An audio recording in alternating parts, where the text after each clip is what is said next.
Welcome to The Mothers, a podcast that centers the voices of women from across America whose children were killed by police. I'm independent journalist Georgia Fort. And I'm Nico Georgiadis of Unicorn Riot.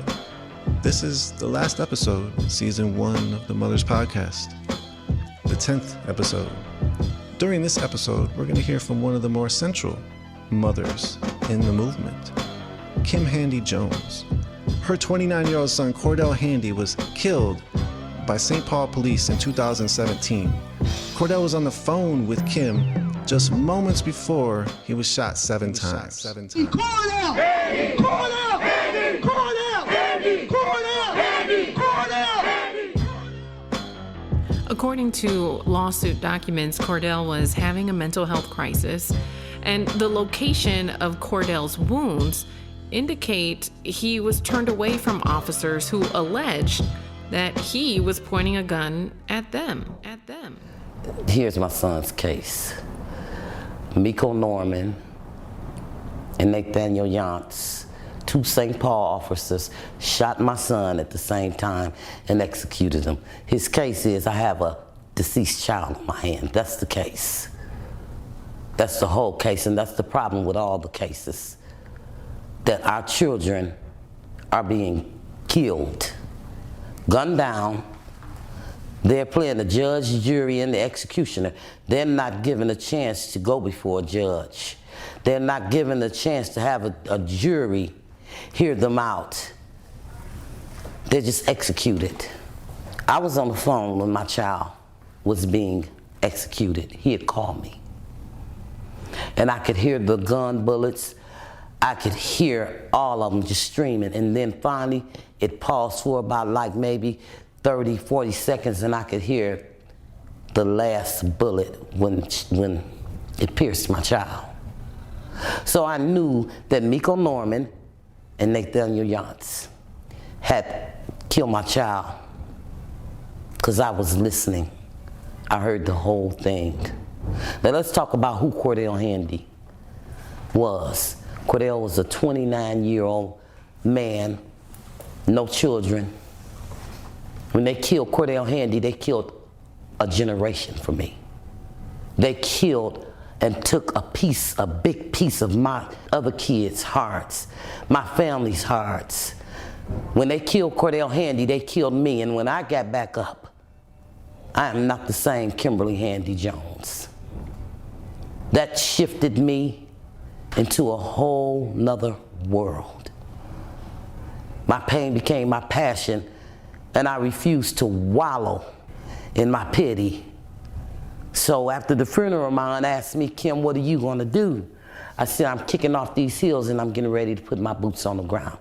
That's how I derived with boots on the ground, because I knew that I was gonna go on a crusade to help other mothers, to fight for other children, because I don't want no one to have to suffer what I've suffered, and I don't want their kids to have to be executed like my child was executed. 320, that's 7th and Sydney right now, laying on the ground. 7th, what was the cross? 320, can you advise of the cross? 320, 10 for the shots fired! Copy it, shots fired. 320, can you advise of the cross 3, please? 3018, copy, send that to me. Information Squad Central and West Side Alpha Council 1, the air is clear. 389 on 1 and 2, medics are en route. 389, code 4 for medics. 389 copying on 2, code 4 for medics. It's code 4 for medics. Medics, please commit. Copying on 2, code 4 for medics. Go ahead for 320. Squad 320, can you advise if you have the suspect in custody? 320, the scene is code 4 right now. Slow everybody else coming. Copy, the scene is code 4, everyone else can slow it to 27.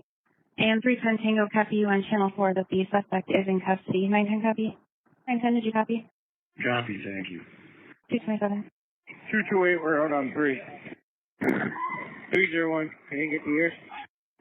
Copy, L squad 10 210 3 for 301. 301, suspect in custody. Pistols on scene here. Everything's good. Copy 301. Suspect is in custody and the pistol is on scene. You know, Kim brings up a really good point about due process. There's so many examples where police officers have been able to detain, de-escalate an armed person who's white. Dylan Roof. He killed so many people in a church, 9 people. Yeah. They give him some Burger King? They brought him to Burger King before bringing him to jail? Recently in Roseville, Minnesota, the same thing. A white man shooting at officers was able to be detained and not harmed in that detention.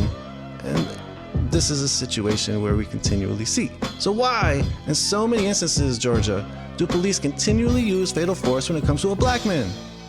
The only thing that I can think of is race and implicit bias, because these officers are going into these situations with a preconceived idea of who this individual is and what they're capable of. In Cordale's case, his girlfriend says that he was following commands that were given by police, and that the gun he had with him was not loaded. She communicated that to police officers. So again, asking this question, why couldn't they detain Cordale? In the same way that we've seen police officers detain so many white men. And again, we asked this question in previous episodes. Why does having a mental health crisis have to be a death sentence? A continual issue.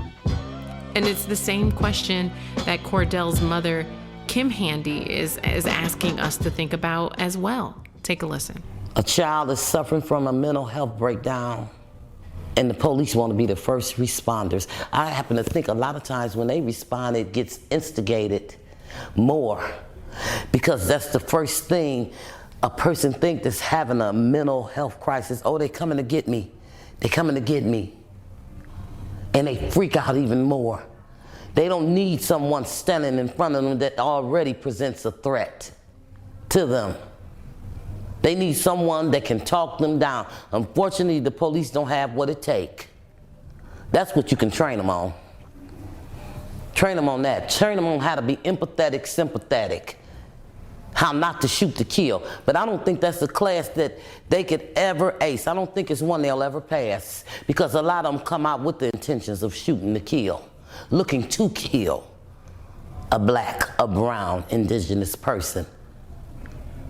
We're not the threats, they're the threat. And I choose never to ever call them. Never. I heard someone say, you know what? If I was on fire, the police couldn't even throw me water. And that's pretty bad, that people don't want the help. Because you know what that says to me?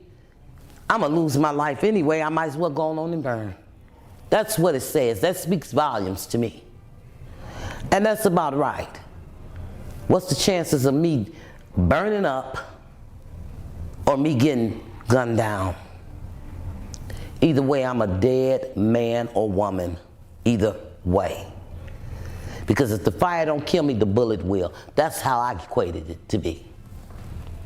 So I'm gonna just go through the fire. If Cordale don't get it, shut it down. If Cordale don't get it, shut it down. If Cordale don't get it, shut it down. If Cordale don't get it, shut it down. If Cordale don't get it, shut it down. Now, what do I think about them training the police again? I'm going to tell you what I think about it. You don't have to train them not to kill white people. Why do we need to train them not to kill black people? We don't need to train them. We don't need to sink no more money into their training. We don't need to do that. What we need to do is weed their tails off the force. That's what we need to do. Because without it, more and more police brutality will happen. People fight on the street. There's no gun. There may be physical altercation between two people. But when the police arrive, somebody's dead, if not both. You're listening to episode 10 of the Mothers Podcast, presented by Unicorn Riot, featuring host Georgia Ford and myself, Nico Georgiadis. Music in this episode is by DJ Skiz, raps by MC Longshot, recording by Malcolm Wells, and post-production by Different Worlds Music.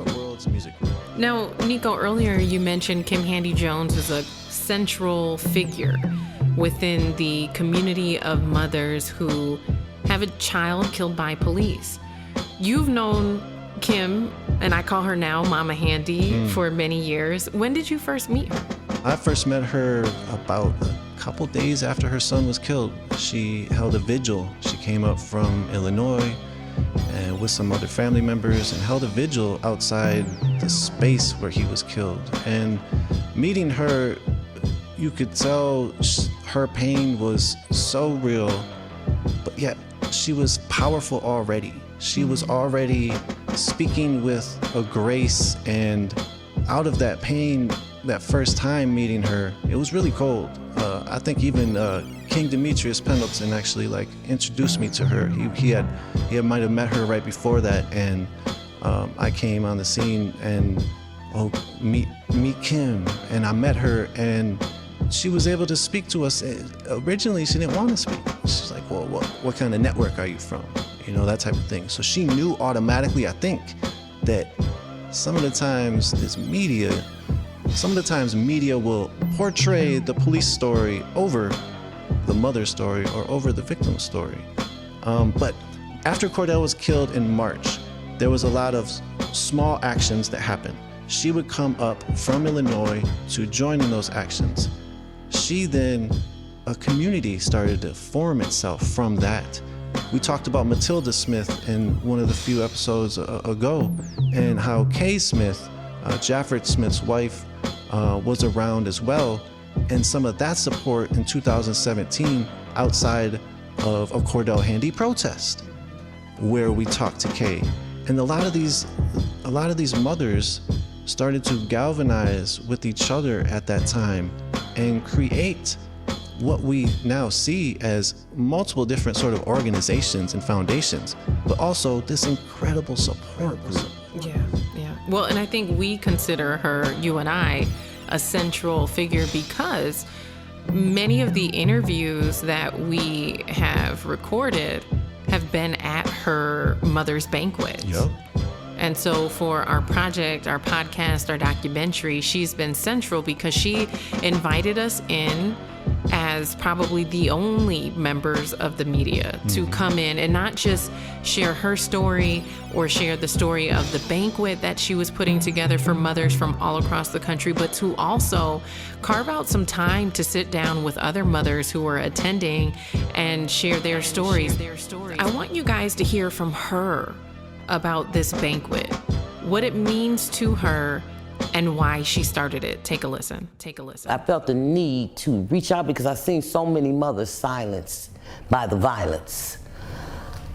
And I knew that my pain had become purposeful, but I knew that I had a passion to do something, and that looked like God just gave me a vision. He gave me the vision to go out here and get mothers and surround yourself around mothers. And a lot of them, like we hurt, but a lot of them have no voice. So we have to speak for the voices until they're able to utter something for themselves. And in doing so, we have to represent. That's why I always try to represent well, because I don't want to speak something that's not representable worthy of the mothers. And we all have to represent each other. We all have to lace up and put our boots on the ground. And we should never watch a mother fall. We should catch them before they fall. Because I wish someone would have caught me, But how can you catch a fall when you got backdoor policemen gunning our children down? You can't. It's inevitable. It won't happen. But if us as mothers getting together, reaching out to other mothers who have lost kids to police brutality, to mental health illness, to community violence, then we're teachable. And if someone don't know and they're listening to our story, then they're reachable. Because you may have a child somewhere while you're delivering your message that have lost their life to mental health illness and have taken their life. But it may be someone out in the audience or at an event or a protest that you're speaking at that has these issues at home. They just don't know the signs. People need the information. And when you give the information, it causes people to wake up, but it causes them to stay woke. And it helps them if Junior's at home and these are the key things that a person is speaking, you get home and you realize,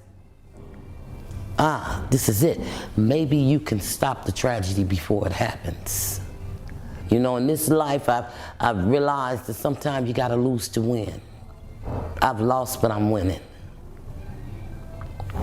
And when I think about Cordale, I think about what it is he would want me to do. He would want me to keep pushing on. He would want me to lace up and put my boots on the ground. He would want me to go out here and help other mothers who have lost children. And he would want me to educate other mothers so they don't have to lose a child. I couldn't help but draw the connection to the work that Kimberly Handy-Jones was doing in 2017 to the murder of George Floyd, right? Because think about this. After George Floyd was murdered, Minneapolis became the epicenter of a global movement. That's what they said, right? That this was ground zero for police accountability. But I would argue, based on the reporting that we've done, Minneapolis was the epicenter of a global movement before George Floyd's murder. Because Mama Handy, Kimberly Handy-Jones, was summoning all of these mothers to the city years before George Floyd called out for his mother. Every time I articulate that, and I think it's hard for other people because these banquets that Kimberly Handy-Jones was throwing for mothers wasn't something that was largely covered by the media. People didn't even know it was happening. You have dozens of mothers whose children were killed by police all across the country coming here to have community, coming here years before George Floyd called out for his mama. And the woman who was at the center of that was Kimberly Handy-Jones. Yet and still, most of this country doesn't even know her son's name. Cordale Handy. I think that looking at Kim and some of the legacy that she's already sort of created here, and as you said, Minneapolis was sort of the epicenter already before that. And even going back, you had Jamar Clark, you had Philando Castile, Twin Cities, it wasn't Minneapolis. But even out of those, the support was from community support groups like Communities United Against Police Brutality and other groups like that, where the moms weren't providing this incredible support group. Then you had, even going back, even 1 year before that, you had Marcus Golden, who was killed, who his aunt plays an integral role in this support groups, Monique Colors Doty. And looking at all the people she started to bring, as you said, from across the country, she continued to hold this banquet for multiple years, and she continues to have it now. And so every year, even during the pandemic, they were figuring out ways to get moms together. And it's not only just a banquet, it's a weekend. And this weekend is intentional. They have groups together where they talk about the trauma that they're going through. They really get into some of their feelings. And as you said, Kim not only wanted to allow us to take part in sharing the story of Cordale, but mostly wanted to allow us to take part in sharing the story of all the moms. Yeah. Like she continuously, even now, you go, I went there last year to the banquet. Go speak to this mom, go speak to that mom. I want you to speak to this mom. I want you to speak to that mom. And she is literally the one who's like, these moms all have a story. They all need to be told. This is for the mothers, the mothers, the mothers. This is for the mothers, the mothers, the mothers. This is for the mothers, the mothers, the mothers.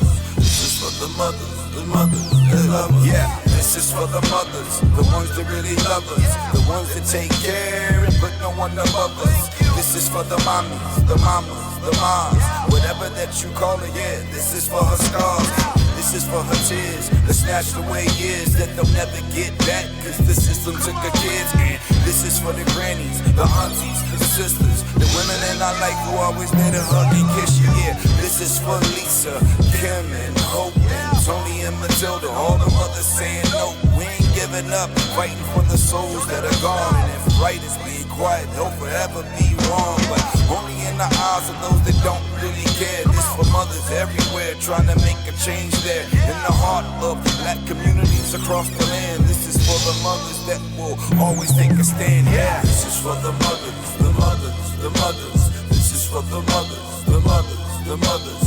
This is for the mothers, the mothers, the mothers. This is for the mothers, the mothers that love us. This is for the mothers, the mothers, the mothers. This is for the mothers, the mothers, the mothers. This is for the mothers, the mothers, the mothers. This is for the mothers, the mothers that love us.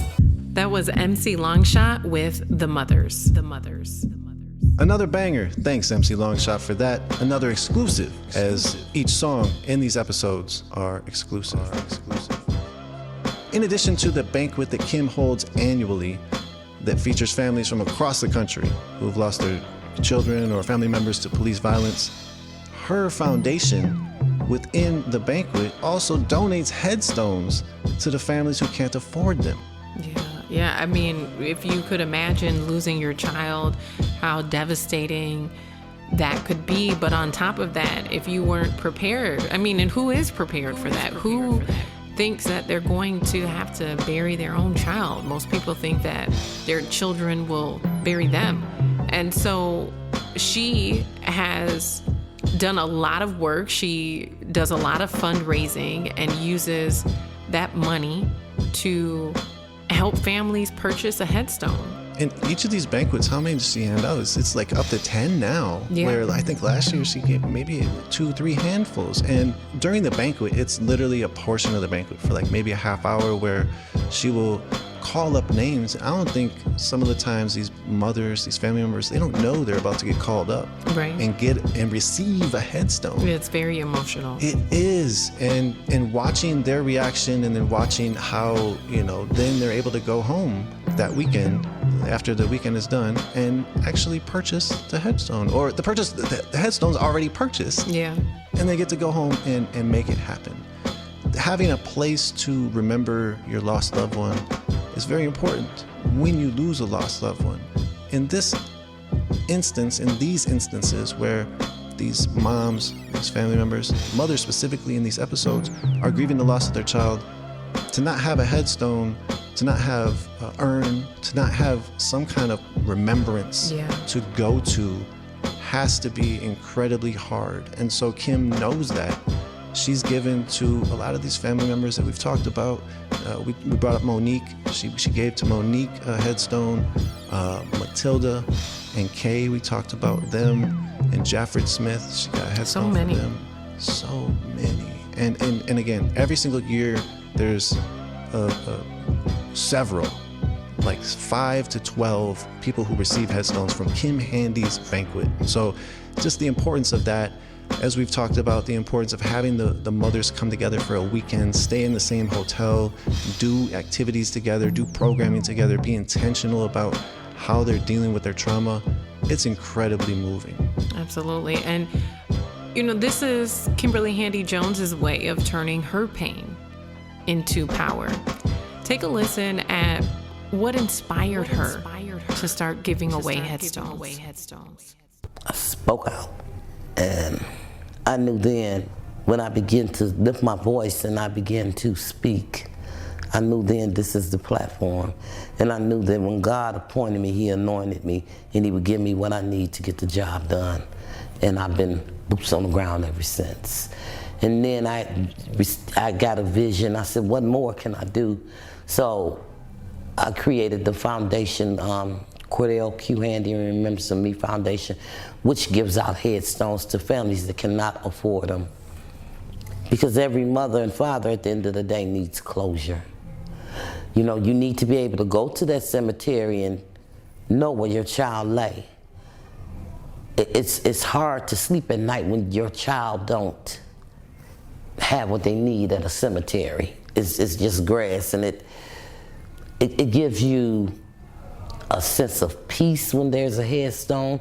It gives you a sense of closure. It makes you feel like, okay, they're resting because you've completed what you need to do. And any parent would want to complete the task when it comes to their children. From host Nico Georgiadis and Georgia Fort, we thank you for listening to episode 10 of the Mothers Podcast series, produced and presented by Unicorn Riot. You can find all of the episodes at unicornriot.ninja/The Mothers. And to find out more about my work as an independent journalist, head over to my website, georgiafort.com.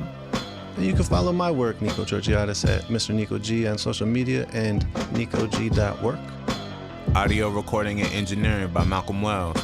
You can find my work at stonywells.com and at stonywells on social media, STONYWELLZ. What up, this is Longshot, and I provided the raps for the Mothers Podcast. You can support me and my work at mclongshot.com. Peace. My name is Tariq Thornton. I help edit and produce along with DJ Skiz for Different Worlds Music Group. Peace.